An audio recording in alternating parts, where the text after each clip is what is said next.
نماز فجر کے بعد سورت فاتحہ کی ایک آیت 11 بار پڑھ لو۔ 3 دن کے اندر اندر آپ کو بڑی خوشخبری ملے گی۔ آپ کا ہر مسئلہ، ہر پریشانی حل ہو جائے گی۔ بسم اللہ الرحمن الرحیم۔ محترم ناظرین، ہزاروں درود و سلام نبی کریم صلی اللہ علیہ وآلہ وسلم کی ذات پر، اور ہم اللہ سے دعا مانگیں گے کہ اللہ ہماری آج کی صبح ہمارے لیے باعث رحمت فرما۔ آج کا وظیفہ بہت ہی خاص اور اس میں ایک قرآن مجید کی چھوٹی سی سورت کا ہے۔ آج کی اس ویڈیو میں ہم جو عمل آپ کو بتائیں گے، یہ خاص وظیفہ قرآن پاک کی ایک چھوٹی سی سورت کی ایک آیت پر مشتمل ہے، اور آپ نے اس عمل کو لازمی کرنا ہے۔ انشاءاللہ تعالی اس عمل کو کرنے سے آپ کے پاس اتنا پیسہ، اتنا مال و دولت آ جائے گا۔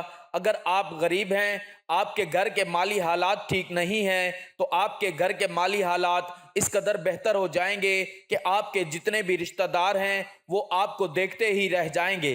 یہ خاص وظیفہ ہماری بہت سی بہنوں اور بھائیوں کا آزمایا ہوا عمل ہے۔ اللہ تبارک و تعالیٰ کے فضل و کرم سے گھر سے غربت اور تنگ دستی ختم ہو جائے گی، اور گھر میں مال و دولت کی بارش ہونا شروع ہو جائے گی۔ تحقیق انسانی کا واحد مقصد یہ ہے کہ انسان اللہ تعالیٰ کی عبادت و بندگی کرے۔ اس کے علاوہ جتنے بھی امور ہیں جن کو انسان انجام دیتا ہے، اس لیے ہیں تاکہ وہ عبادت الہی کے معاملے میں انسان کے معاون بن سکیں۔ انسان کی صحت و تندرستی، قوت و طاقت، مال و دولت، کھانا پینا، غرض ہر ایک چیز اس لیے ہے تاکہ انسان مستعد ہو کر اپنے مقصد اصلی کو انجام دے سکے۔ عبادت اللہ تعالیٰ کے اوامر کی بجا آوری اور نواہی سے اجتناب و کنارہ کشی کا نام ہے، یعنی اللہ کے حکم کردہ چیزوں کو انجام دینا اور منع کردہ چیزوں سے رک جانا۔ لیکن عبادات کے اندر بھی فرق مراتب کا لحاظ کیا گیا ہے، یعنی ان کی انجام دہی کی صورت میں مرتب ہونے والے اجر و ثواب میں بڑا فرق ہے۔ چنانچہ کچھ امور ایسے ہیں جن کی فضیلت و اہمیت اور اجر و ثواب بہت زیادہ ہے، اور کچھ ایسے ہیں جن کا اجر و ثواب دیگر عبادتوں کی بنسبت کچھ کم ہے۔ عبادات کی بہت سی انواع و اقسام ہیں، لیکن جب کبھی ہماری سماعت سے عبادت کا لفظ ٹکراتا ہے تو یقینی طور پر ہمارے ذہن میں نماز کا تصور گردش کرنے لگتا ہے۔ گو عبادت کا دائرہ نماز ہی میں محدود نہیں، تاہم اس کی اہمیت و فضیلت اس قدر نمایاں اور اس کا ثواب اس قدر زیادہ ہے کہ عبادت کا تصور نماز کے بغیر محال معلوم ہوتا ہے۔ پھر نمازوں کی اہمیت و فضیلت میں بھی تفاوت ہے۔ چنانچہ نمازوں میں سب سے اونچا و اعلیٰ درجہ فرض و واجب کا ہے، پھر سنت موقدہ کا، پھر غیر موقدہ، اور پھر نوافل کا۔ اگرچہ نمازوں میں نوافل کا درجہ آخر کا ہے، تاہم اگر اس کو خلوص اور حضور قلبی کے ساتھ ادا کیا جائے تو اس کی فضیلتیں اس قدر ہو جاتی ہیں کہ انسان اس کا تصور بھی نہیں کر سکتا۔ بہت سی احادیث مبارکہ میں نوافل کی اہمیت و فضیلت بیان کی گئی ہے۔ پھر نوافل میں جو مقام و مرتبہ نماز تہجد کو حاصل ہے وہ کسی اور کو نہیں ہے۔ تہجد کی نماز قبولیت کی ضامن ہے۔ نماز تہجد قربت الہی کا ذریعہ ہے۔ یہ نماز خوشنودی رب کا باعث ہے۔ اس سے حسنات میں اضافہ ہوتا ہے، سیئات معاف ہوتے ہیں اور درجات بلند ہوتے ہیں۔ نماز تہجد سے محبت الہی کا حصول ہوتا ہے۔ یہی وجہ ہے کہ اس کی توفیق انہی چند افراد کے دامن میں آتی ہے جو اللہ کے لاڈلے ہوں، جن کا دل محبت الہی سے لبریز اور باطن تقوی و طہارت کے نور سے منور ہو۔ اور یہ یقینی بات ہے کہ شب کی محیط تاریکی میں جب پوری دنیا آغوش خواب میں محو استراحت ہو، ہر سو سناٹا ہو اور فضائیں خاموش ہوں، ایسے وقت میں نیند کی مٹھاس کو قربان کر کے نرم و گداز اور آرام دہ بستر سے اٹھ کر سخت سردی کے عالم میں وضو کر کے حضور الہی میں سر بسجود ہو کر رب سے سرگوشیاں کرنے والا رب کا لاڈلا اور پیارا نہ ہوگا تو کون ہوگا؟ اس لیے تہجد میں مانگی جانے والی دعائیں ضرور قبول ہوتی ہیں۔ اس حقیقت سے کوئی انکار نہیں کر سکتا کہ دنیا میں ہر امیر غریب، نیک و بد کو قانون قدرت کے تحت دکھوں، غموں اور پریشانیوں سے کسی نہ کسی شکل میں ضرور واسطہ پڑتا ہے۔ اس کا سبب یہ ہے کہ یہ دنیا دارالعمل اور امتحان گاہ ہے۔ انسان یہاں آزمائش کے لیے بھیجا گیا ہے۔ اسے آزادی سے نیکی اور بدی کرنے کی قوت دی گئی ہے، جسے بروئے کار لا کر وہ نیکی کی صورت میں اجر و ثواب اور نافرمانی کی صورت میں عذاب و سزا کا مستحق ٹھہرتا ہے۔ غربت و تنگدستی اور امارات و خوشحالی بھی اس دنیا کے دارالعمل ہونے کا ایک حصہ ہے۔ یہاں دو قسم کے لوگ بستے ہیں، ایک وہ جو آسودہ حال اور دولت مند ہیں اور ہر قسم کی آسائش و آرام سے بہر و بر ہیں، دوسرے وہ جو غریب و مفلوق الحال ہیں اور زندگی کی ضروریات سے بھی محروم ہیں۔ مصائب و آلام انہیں ڈستے رہتے ہیں اور وہ زندگی یوں گزارتے ہیں جیسے دکھوں کے منہ بوجھ تلے دبے ہوئے ہوں اور اس بوجھ میں تخفیف کے آثار بھی دکھائی نہ دیتے ہوں۔ انسان کسی بھی گروہ سے تعلق رکھتا ہو، اسے دکھوں سے موفر نہیں۔ یہ الگ بات ہے کہ کسی کو کم اور کسی کو زیادہ دکھوں سے واسطہ پڑتا ہے اور زندگی اسے پہاڑ نظر آنے لگتی ہے۔ وہ چاہتا ہے کہ مصائب و آلام سے چھٹکارا حاصل کرے، مگر وہ اس طرح گلے کا ہار بن جاتے ہیں کہ روایتی کمبل کی طرح چھوڑنے کا نام نہیں لیتے۔ گلے کا ہار بننے والے ان دکھوں کا کوئی سر پیر نہیں ہوتا، کسی بھی پہلو سے وہ زندگی کے لیے عذاب بن سکتے ہیں۔ مسلسل ناکامیاں اور حوصلہ شکن محرومیاں انہیں جنم دیتی ہیں اور غم کے اندھیرے غاروں میں جا گراتی ہیں۔ اقتصادی بدحالی، معاشرتی ناہمواری، عدم مساوات، ظلم و ستم، ناانصافی اور ریاستی جبر بھی اس کے اسباب میں سے ہیں، جس سے انسان کا ذہنی توازن بگڑ جاتا ہے اور جسمانی قوت اس طرح متاثر ہوتی ہے کہ وہ صدیوں کا بیمار نظر آنے لگتا ہے۔ اس دکھ بھری دنیا کے سمندر میں تنکے کی طرح بہنے کے باوجود انسان ہاتھ پاؤں ضرور مارتا ہے اور یہ کوشش کرتا رہتا ہے کہ دکھوں سے نجات پا لے اور غموں کے بھنور سے باہر آ جائے، لیکن وہ تب تک اپنی پریشانیوں اور دکھوں سے نجات نہیں پا سکتا جب تک وہ اللہ اور اللہ کے رسول کے بتائے ہوئے احکامات پر عمل پیرا نہیں ہو جاتا۔ اسے چاہیے کہ وہ اللہ سے اپنے گناہوں کی توبہ کرتا رہے اور اس بات پر یقین رکھے کہ وہ ضرور اس کی توبہ قبول کرے گا اور اس کی تمام پریشانیاں اور غم ختم کر دے گا۔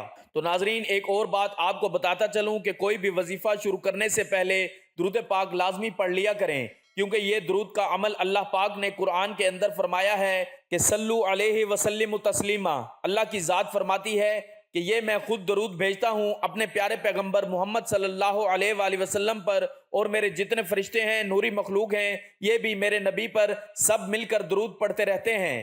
آگے اللہ فرماتا ہے کہ اے ایمان والو، صلو علیہ وسلم تسلیما، تم بھی میرے نبی حضرت محمد صلی اللہ علیہ وآلہ وسلم پر درود پڑھو۔ یہ میرے اللہ کا حکم ہے اور یہ کام، یہ عمل اللہ کی ذات خود بھی کرتی ہے، اور اللہ نے اپنی پیاری مخلوق جو نوری مخلوق ہے، جس میں جبرائیل ہے، میکائیل ہے، اسرافیل ہے، بے شک بے شمار فرشتے میرے اللہ کے ہیں، وہ سب میرے نبی پر درود پڑھتے ہیں۔ تو اللہ رب العزت فرماتے ہیں میں بھی، میرے تمام نوری مخلوق فرشتے بھی، اور اب میں بندوں کو بھی حکم دے رہا ہوں کہ جو مجھ کو مانتے ہیں، جو میرے نبی پر ایمان لے کر آئے ہیں، ان کو بھی میں حکم دے رہا ہوں کہ یہ عمل تم بھی کرو۔ وہ عمل کون سا ہے؟ درود پاک پڑھو۔ تو ایک دن میرے نبی حضرت محمد صلی اللہ علیہ وآلہ وسلم مسجد کے اندر ممبر کے اوپر تشریف فرما ہونے کے لیے جب پہلی سیڑھی پر قدم رکھا تو صحابہ کرام بھی اپنے پاس موجود تھے مسجد کے اندر۔ تو آپ نے جب پہلی سیڑھی پر قدم رکھا تو فرمایا آمین، دوسری سیڑھی پر قدم رکھا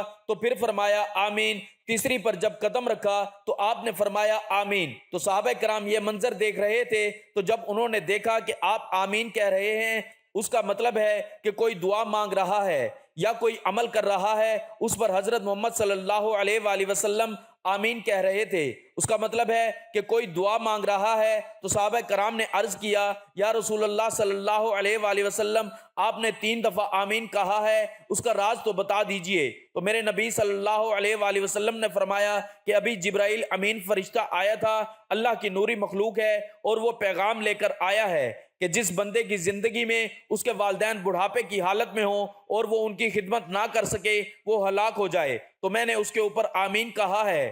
ایک تو آمین کا مقصد یہ ہوا، دوسرے نمبر پر میں نے آمین اس لیے کہا کہ جس بندے کے سامنے حضرت محمد صلی اللہ علیہ وآلہ وسلم اپنا ذکر فرماتے ہیں کہ میرا نام آئے، محمد کا نام آئے، اور وہ درود نہ بھیجے، وہ بھی ہلاک ہو جائے، تو میرے نبی نے فرمایا کہ میں نے اس کے اوپر آمین کہا ہے۔ اور تیسرے نمبر پر آمین کی وجہ کہ جس بندے کی زندگی میں ماہ رمضان، یہ جو ماہ رمضان المبارک کا مقدس مہینہ ہے، جس بندے کی زندگی میں وہ آئے اور وہ اپنی بخشش نہ کروا سکے، وہ بھی ہلاک ہو جائے، تو میں نے فرمایا آمین۔ دیکھو نا کتنی سخت وعید ہے، اللہ کا حکم ہے، اور اللہ کے حکم کو لے کر آنے والا سارے فرشتوں کا سردار فرشتہ حضرت جبرائیل امین ہے، اور جس ہستی کے پاس وہ فرشتہ آتا ہے وہ سارے نبیوں کا امام ہے۔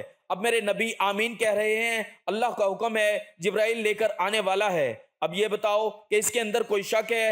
او میرے بھائیوں، میری بہنوں، میرے نبی پر درود پڑھنا عین عبادت ہے۔ دیکھو اللہ نے دو فرشتے تعینات کیے ہیں، ایک دائیں ایک بائیں، اور جب درود انسان پڑھتا ہے تو یہ دونوں فرشتے لکھنا شروع کر دیتے ہیں۔ یہ واحد عمل ہے۔ کسی نے پوچھا یا رسول اللہ صلی اللہ علیہ وآلہ وسلم، نیکیوں والے فرشتے کی تو سمجھ آتی ہے کہ وہ نیکیاں لکھے گا، بدیاں والا کیا لکھتا ہے؟ وہ کیا لکھتا ہے؟ آپ نے فرمایا کہ وہ بدیاں مٹانا شروع کر دیتا ہے جب درود پڑھا جاتا ہے۔ تو اس لیے میرے نبی کی بڑی عزت اور شان اور وقار ہے۔ تو آپ صلی اللہ علیہ وآلہ وسلم جب معراج شریف پر گئے تو جبرائیل آپ صلی اللہ علیہ وآلہ وسلم کے پاس بیٹھے ہوئے تھے، تو ایک فرشتہ آتا ہے، تھک کی آواز آتی ہے تو اس میں ایک فرشتہ آتا ہے، تو وہ جبرائیل جب دیکھتے ہیں تو میرے نبی نے بھی دیکھا، تو میرے نبی کو جبرائیل کہتے ہیں میں نے اپنی زندگی میں یہ پہلی دفعہ فرشتہ دیکھا ہے، اور یہ دروازہ جو آج کھلا ہے جس سے وہ آیا ہے، میں نے یہ بھی اپنی زندگی میں پہلی دفعہ دیکھا۔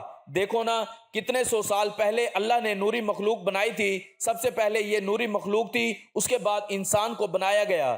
جب وہ آیا تو اس نے اللہ کی جانب سے دو نور دیے، ایک سورت فاتحہ تھی اور ایک سورت بقرہ کی آخری دو آیات۔ کچھ مفسرین لکھتے ہیں لیکن آج ہم نے پہلا نور جو ہے وہ فرشتہ لے کر آیا تھا سورت فاتحہ کا، اس کا وظیفہ ہے۔ آج آپ نے ناظرین عصر کی جب نماز پڑھنی ہے، کسی بھی دن اول و آخر 3 مرتبہ درود شریف پڑھیں، ایک مرتبہ میرے ساتھ بھی ثواب کے طور پر پڑھ لیں۔ اللہم صلی علی محمد وعلی آل محمد کما صلیت علی ابراہیم وعلی آل ابراہیم انک حمید مجید۔ اللہم بارک علی محمد وعلی آل محمد کما بارکت علی ابراہیم وعلی آل ابراہیم انک حمید مجید۔ درود پاک پڑھ کر الحمد شریف جو ہے، الحمدللہ رب العالمین الرحمن الرحیم، اس کو آپ نے 11 دفعہ پڑھنا ہے۔ 11 دفعہ پڑھ کر پھر آگے مالک یوم الدین ایاک نعبد و ایاک نستعین مکمل کرنا ہے۔ اسی طریقے سے صرف 3 مرتبہ مطلب 11 دفعہ پڑھ کر پھر 11 مرتبہ آپ نے پڑھنا ہے۔ اس طرح یہ 33 مرتبہ بن جائے گا۔ جب یہ 33 بار ہو جائے گا تو باقی سورت فاتحہ 3 بار ہو جائے گی۔ اور جب آپ یہ عمل کریں، اول و آخر 3 بار درود شریف کے ساتھ، پھر اللہ پاک سے دعا مانگیں، یہ ایسا وظیفہ ہے آپ کی کوئی بھی دعا رد نہیں ہوگی۔ یہ انتہائی طاقتور اور آزمودہ وظیفہ ہے، یہ بہت ہی مجرب وظیفہ ہے۔ میں نے سوچا کہ یہ تحفہ اپنے ناظرین کو دے دوں، کیونکہ اس دور میں کافی لوگ پریشان ہیں، پیسے کی کمی ہے۔ انشاءاللہ العزیز اللہ رب العزت آپ کو تنگ دستی سے نجات دے گا انشاءاللہ، اور خوشخبری ملے گی۔ اور یہ عمل ایمانداری کے ساتھ، یکسوئی کے ساتھ کرو۔ ناظرین گزارش ہے کہ اللہ تعالیٰ کے 99 ناموں میں سے کوئی ایک نام کمنٹ میں لکھ کر ضرور شیئر کریں۔ اللہ ہم سب کا حامی و ناصر ہو، آمین۔